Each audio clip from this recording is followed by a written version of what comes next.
The woman of God is violently seized by merciless hands, her wrists and ankles clamped in cold, unforgiving metal chains. Her terrified screams echo as she's dragged into the shadows. But as unbearable as her fear and pain are, something far more sinister waits in the darkness. Her tormentors aren't strangers. They are her sisters in faith, her fellow nuns. What force could twist a devoted sister into becoming a torturer? We'll find that out and even more disturbing stories on this episode of the Infographics Show, the most evil nuns in the history of mankind. Number 10. The Gambling Nun of Cali. Being a nun is a sacred duty, and those who take the vow are usually committed to a simple life of serving God. They manage the affairs of their order, they eat simple foods, and spend much of their day in prayer. So they usually don't need a ton of money, which made it all the more puzzling that a nun named Mary Margaret Kruper would embezzle from her order to the tune of almost $1 million. Around $835,000 went missing from the diocese, and worse than that, from the Catholic elementary school where she served as principal. And even more shocking was where it went, because this nun had a secret. She loved to go on gambling trips, and almost all of that money disappeared into the casinos over a 10-year period. The prosecutor said she stole the equivalent of 14 students' tuition each year, and the judge showed little mercy. She was sentenced to 366 days in federal prison before being released back to her order, who likely weren't very forgiving. Those nuns can gossip, you know. This crime was much less dramatic than our next swashbuckling entry.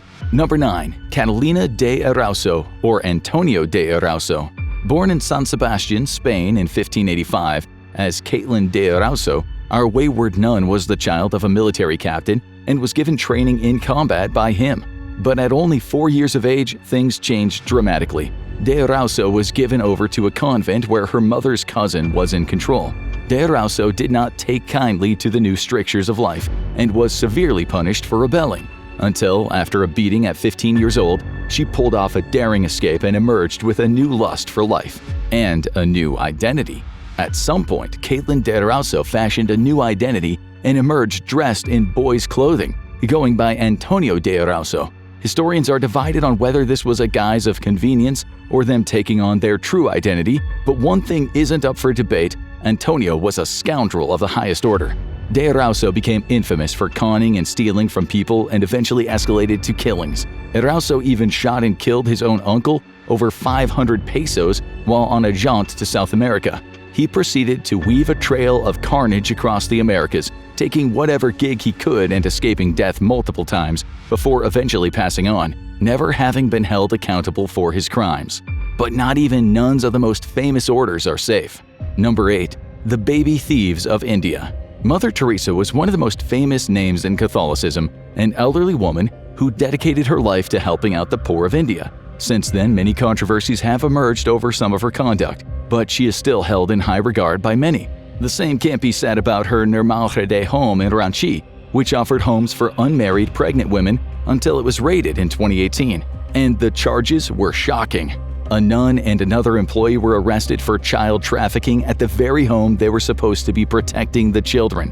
They had reportedly been taking babies from unmarried mothers and selling them to couples who could pay.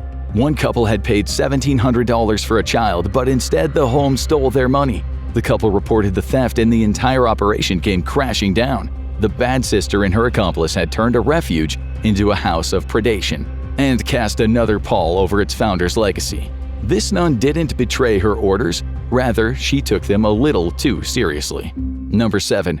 Saint Theodosia of Constantinople. We're going back, way back to the 8th century, when Saint Theodosia was born into a world in the middle of the Byzantine iconoclasm. This was an era where Emperor Leo III had turned against the use of religious artifacts and imagery, believing them to be graven images. This was opposed by the Pope at the time, but the emperor went ahead and destroyed many of them. Destroying art is certainly something to be condemned, but this one nun believed it was worthy of murder. When an officer came to take down the image of Jesus outside her convent, she violently shook the ladder he was using, and the officer fell off it to his death. From there, the story varies. Some say she fought viciously, even killing another officer with a rock. She was arrested, brought before the emperor, and was completely unrepentant, believing her murder to have been justified by religious doctrine. And the emperor saw to it that she got the martyrdom she was unafraid to embrace. ordering her executed by having a ram's horn shoved through her throat. But she had the last laugh. Opponents of iconoclasm eventually made her a saint. These next nuns also had God on their mind, but they let it drive them to evil. Number 6. The Tanakh exorcists. Nuns answer to God, but he often has a go-between in the form of a local priest. And if the priest cannot be trusted, well, things can go south in a hurry. That was definitely the case for Father Daniel Peter Corăjanu, a Romanian priest who led a local Orthodox monastery despite a history of radicalism and bizarre behavior.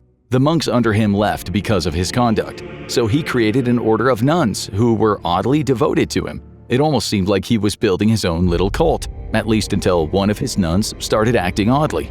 Marica Irina Cornici suffered from mental illness, but the monastery's residents, including her own brother, blamed something else for her hallucinations and erratic behavior, demonic behavior. And so Father Corăjanu talked his nuns into performing an exorcism, which they were all too willing to go along with. The nuns bound her arms and legs and chained her to a cross for an anointing ritual. They kept her chained up in the church for several days, even putting a towel in her mouth to keep her from cursing. When she was released, she passed out and died on the way to the hospital. While the bad father was sent to prison for 14 years initially, the 4 nuns who participated all received sentences between 5 and 8 years. For these sinister sisters, justice was a long time coming. Number 5. The Sisters of Smilum Park. For children abandoned by their parents or left orphaned by an accident, an orphanage is supposed to be a safe place for them to grow until they can hopefully be adopted. These children are especially vulnerable, so any betrayal of their trust is seen as especially heinous, which is why it was all the more horrifying when a trio of women, including 2 nuns, were arrested for abuses at the Smilum Park Orphanage in Scotland. The abuse happened between 1969 and 1981, and the orphanage had been closed for almost 40 years when the women were arrested. Now aged between 76 and 79 years old, the trio, Sister Sarah McDermott, Sister Eileen Igo, and care worker Margaret Hughes, were accused of beating children, covering up abuses by other workers, and in general turning the place into a house of horrors. The judge sentenced the 3 old women to 3 years in prison each, as a deterrent to anyone else who dared to endanger kids.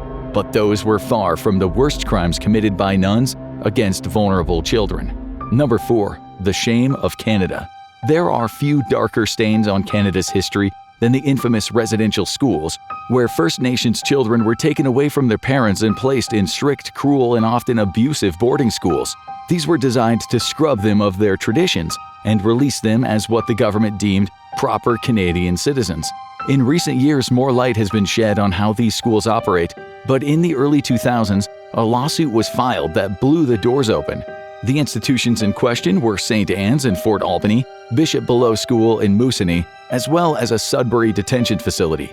Few of the named culprits were charged because many had passed on, but that didn't protect Francois Séguin, who was charged at 97 years old in 2023.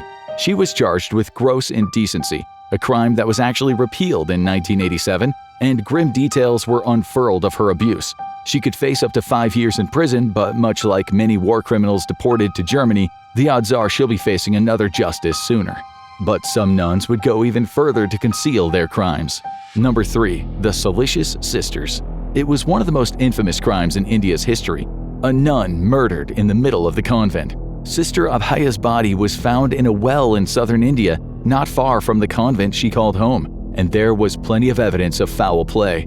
Her veil had been snagged on the door, and an axe was found on the grounds. But despite all the evidence, no one was charged for almost 30 years.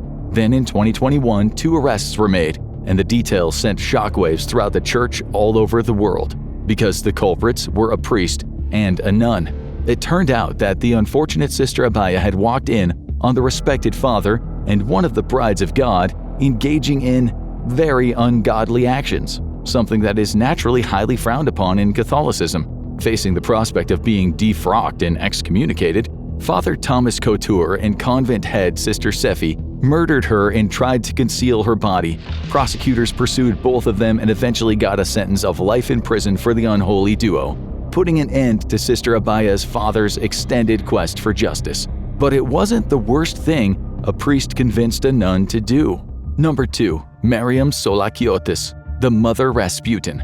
During the early 20th century, the Greek Orthodox Church was in flux, with several radical groups rejecting the Church's recent reforms. One of these schismatics was Archbishop Matthew Carpathicus, and he had some devoted followers, but none more devoted than Miriam Solakiotis, an Orthodox nun who had been a member of the order for more than 20 years before she joined Carpathicus over at the Old Calendarist movement, which rejected the adoption of a new calendar. They founded a new breakaway monastery considered to be invalid by most of the church. But that was just the start of the chaos she would soon cause. Solakiotis had a unique method for maintaining her new monastery's finances. She would target wealthy women, get them to convert, and once they joined the monastery, she would torture them until they signed over their fortune. Then they would either have nowhere else to go, or she would just dispose of them. It's believed she did this hundreds of times, and 27 deaths are directly tied to her. Although it's believed that up to 177 people died due to mistreatment at her monastery. She was ultimately tried for some minor crimes, which led to exposure of her massive crimes, and dozens of people, including 36 children, were freed from captivity. Prosecutors were still attempting to piece together the mad nun's crimes when she pulled off one more escape from justice. She died in prison in 1954, with several trials still ahead of her. But our final entry had too many guilty parties to count or prosecute. Number 1. The Magdalene Sisters. In Ireland, in the 18th century, few things would bring more shame to a family than an unwed mother. Fortunately, the church was ready to help, offering these fallen women a place to live away from their families until they gave birth. Known as the Magdalene Asylums, they also housed plenty of sex workers who were seeking refuge or orphans who had no safe haven. Run primarily by nuns, they were presented by the church as benevolent institutions designed to protect these women. It was all a lie. These asylums were largely run as laundries where the unfortunate women who wound up there were forced to do extensive unpaid labor. The system grew with dozens of established around Ireland, and many women who were checked in there temporarily soon found it to be impossible to leave. In many cases, the children were taken away from them and adopted out. The treatment of the women and the girls became increasingly abusive, and it's believed that up to 30,000 women were held in these institutions. And when the truth came out, it became a scandal around the world. In 1993, the grounds of one of the laundries was sold, and the new developers found a mass grave of 133 women on it. The stories of women who survived and in many cases were seeking out their children decades later became publicized. But the system had lasted close to 200 years, meaning the countless sisters who ran these institutions had long ago passed from this world and could no longer face justice. Well, a certain kind of justice at least. Want to know more about respected figures who betrayed the public? Check out Most Corrupt Judges in History, or watch this video instead.